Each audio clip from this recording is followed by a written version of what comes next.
Amigos da TV Eventos, estamos aqui no cartório do TRE, ao lado do excelentíssimo magistrado, Dr. Cláudio César Braga Pereira, que vai comandar as eleições na 150ª zona eleitoral, que corresponde às cidades de Serrinha, Biritinga e Barrocas.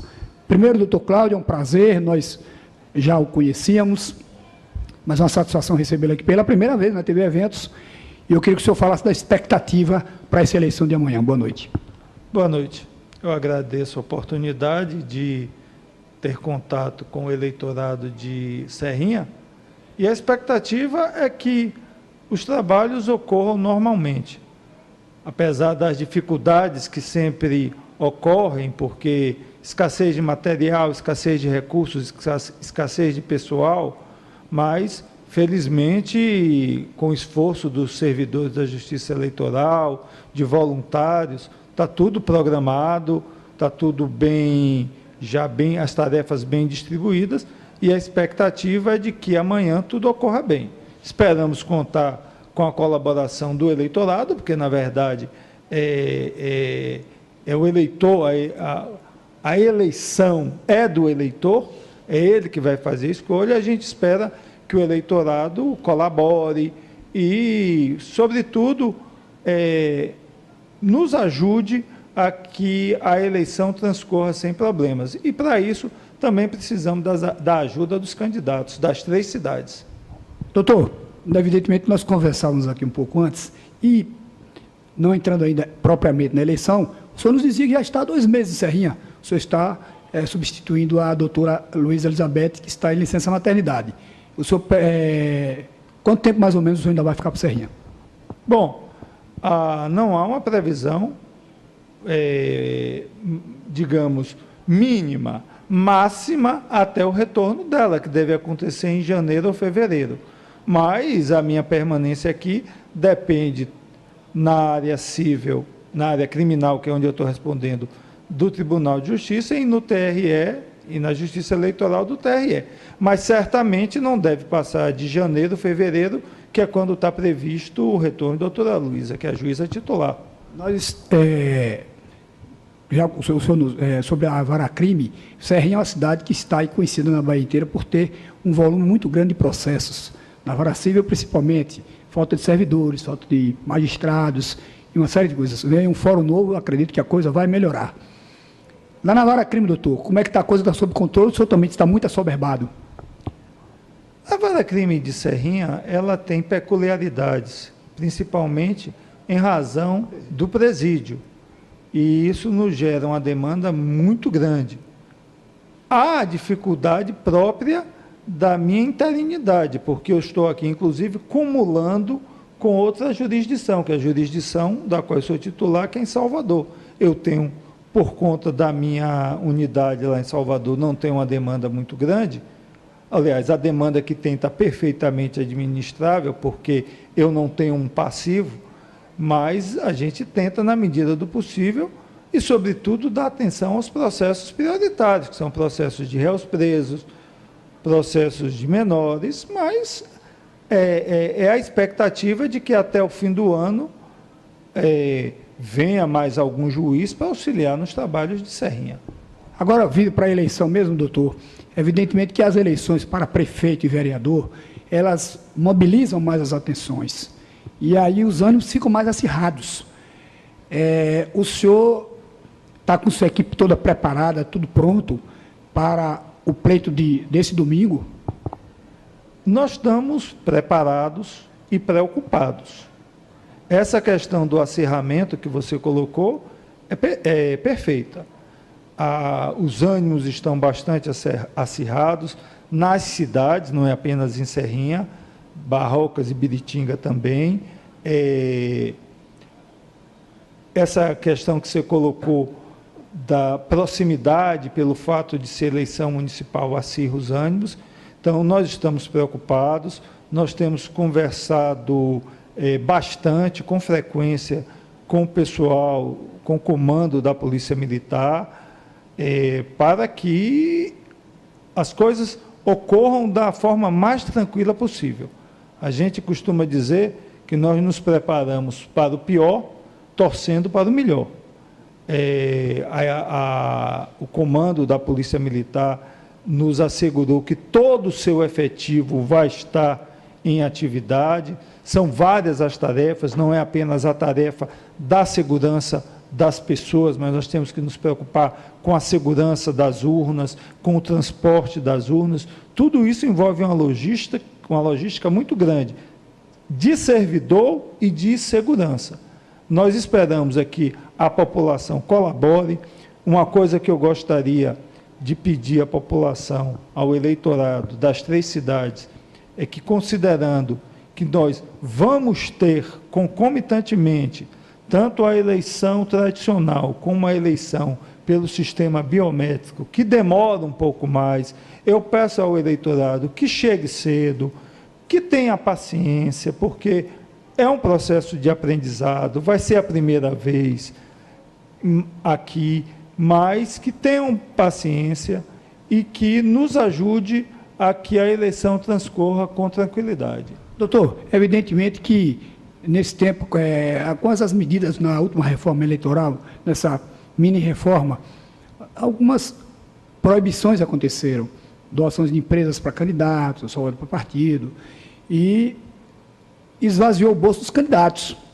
Evidentemente que uns acham que isso aí reforçaria o Caixa 2. E sempre tem alguém que tem dinheiro para gastar de uma maneira subliminar. Hoje, nesses dias, de ontem para cá, hoje, o senhor recebeu alguma queixa, assim, alguma denúncia, alguma coisa com algum fundamento, ou está dentro do normal, do esperado? Caixa 2 é uma conduta tão ilícita quanto, vou dar um exemplo um tanto quanto forte, quanto homicídio. É proibido matar. Mas por que é proibido matar? Se deixa de se matar? Não. Caixa 2 é proibido? É. Vai se deixar de ter Caixa 2 porque é proibido? Não. Então, eu não acredito que a proibição de doação de empresas leve ao Caixa 2. Levaria de qualquer forma. E nós estamos vendo aí vários exemplos de que, mesmo com doação de empresas, o Caixa 2 existiu. Então, eu não vejo por esse caminho. O que eu vejo é da seguinte forma: o que é ilícito em qualquer esfera criminal eleitoral tem que ser combatido. É isso que tem que ser feito. Agora, é preciso que, e às vezes há um desconhecimento da população, é a forma como se combate. Por exemplo, é comum se chegar à Justiça Eleitoral exigindo certas providências. Só que determinadas providências são tomadas pelo Ministério Público. Obviamente que, quando chega, nós tomamos por termo, nós tomamos as providências e encaminhamos para o Ministério Público.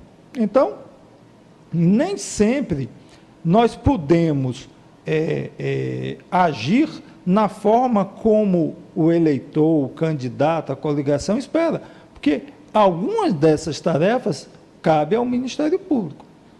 Em relação a denúncias concretas, todas que nós recebemos estão sendo processadas. Já tomamos algumas providências e continuaremos tomando. Qualquer denúncia que chegue não fica sem o encaminhamento necessário. E vamos trabalhar. Infelizmente, torno a lhe dizer, é algo parecido com os outros ilícitos, os outros crimes. Não é porque é proibido se roubar que a gente consegue impedir todos os roubos. Infelizmente, haverão, não tenha dúvida, ilícitos praticados por esse ou por aquele candidato, e vamos apurar para tentar identificar e punir na medida do devido.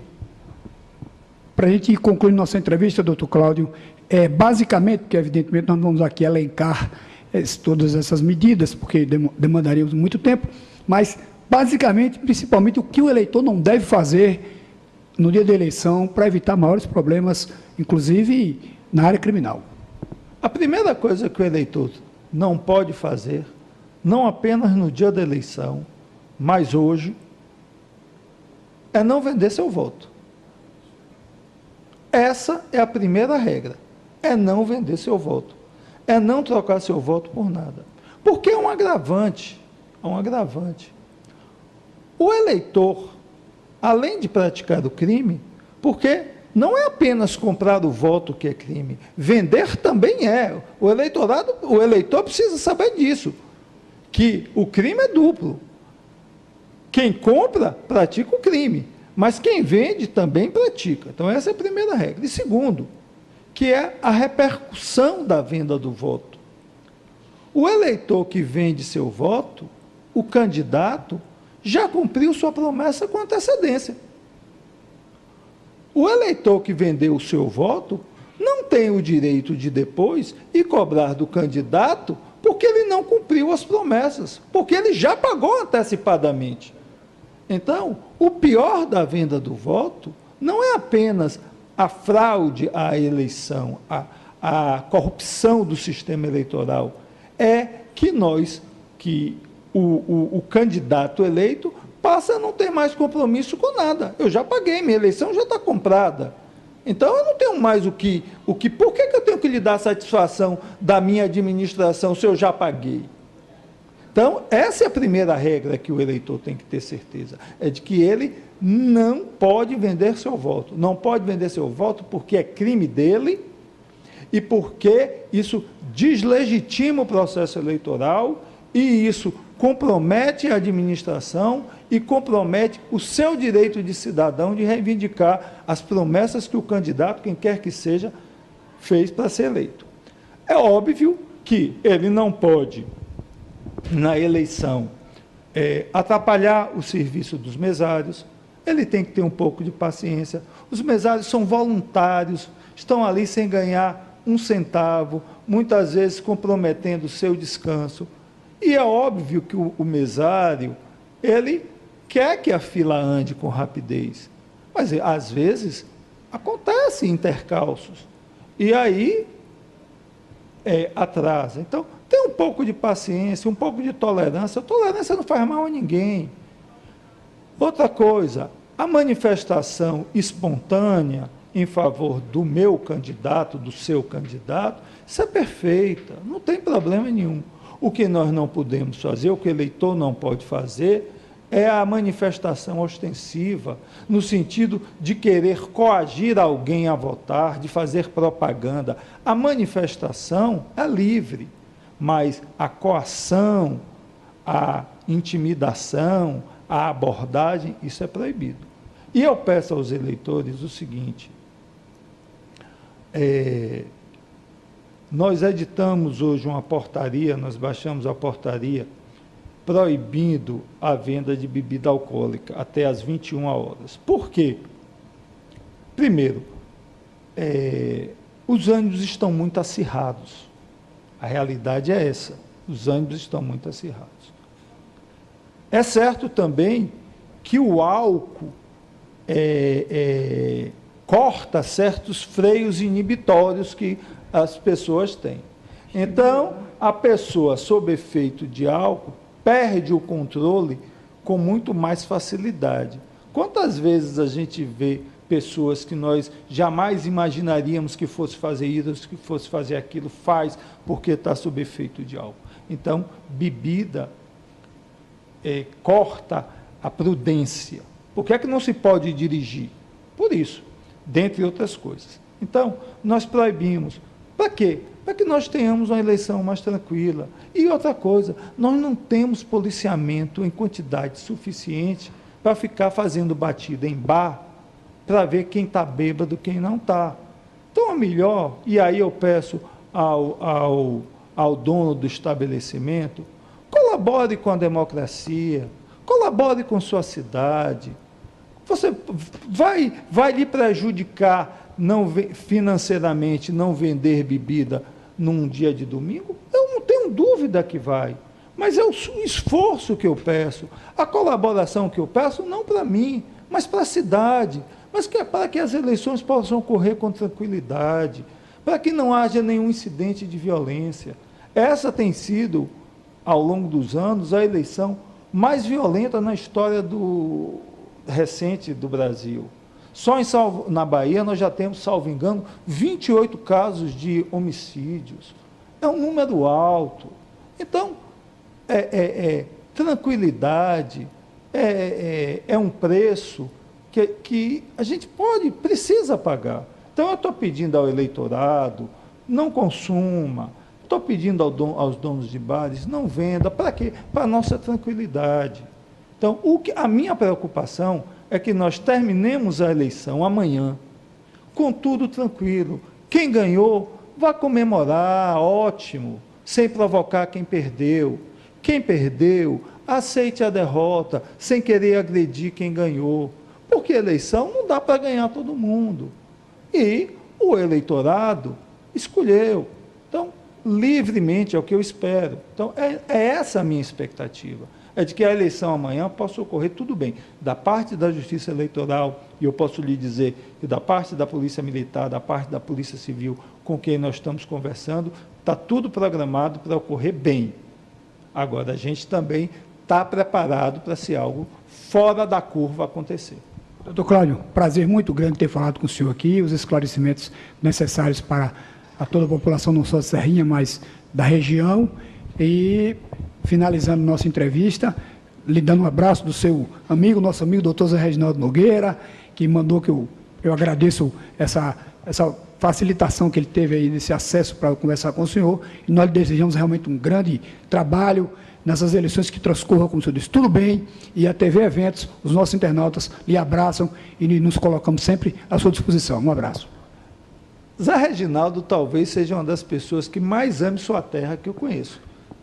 Não sei se vocês conhecem, mas o doutor José Reginaldo é um grande juiz, um grande amigo, e que ele enaltece Serrinha em qualquer lugar. Eu nunca... exato. Ele brincou comigo quando ele soube que eu vinha para cá. Ele disse, já preparou seu passaporte? Que não é qualquer pessoa que pode ir a Serrinha, não. Ele é louco por essa terra, é uma pessoa querida, é uma pessoa extremamente séria, é uma pessoa que realmente enaltece Serrinha. Quem conhece Zé Reginaldo sabe que ele é um grande nome, um grande magistrado e que Serrinha está orgulhosa pelo filho que tem. Obrigado, doutor. Armando Santos, direto do cartório do TRE para a TV Eventos.